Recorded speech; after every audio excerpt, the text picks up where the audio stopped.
La telefonata era arrivata alla guardia medica in serata. I familiari di una donna, chirurgo, chiedevano l'aiuto dei sanitari per calmare la loro cara che stava dando in escandescenze. Ed ecco quanto accade, secondo la denuncia del segretario regionale dei medici di medicina generale.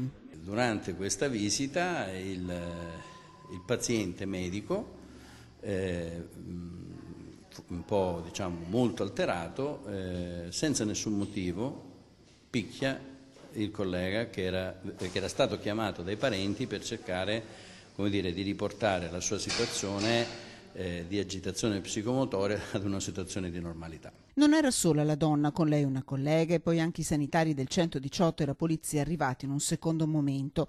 Nessuna denuncia da parte della dottoressa, che per ora non se la sente, ma una mail all'ULSS 6 da cui dipende il servizio.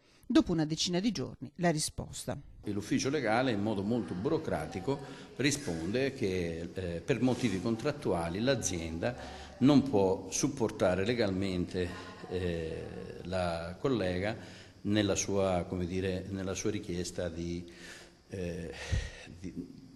essere tutelata. Si è sentita sola questo medico, racconta Domenico Crisarà, che venerdì ha informato dell'accaduto anche il direttore generale dell'ULSS 6, Domenico Scibetta, che, come scrive in un comunicato stampa, si rende disponibile ad attuare tutte le azioni di sua competenza qualora l'interessata volesse sporgere denuncia, ribadendo come ogni molestia o violenza sia inaccettabile nei luoghi di lavoro.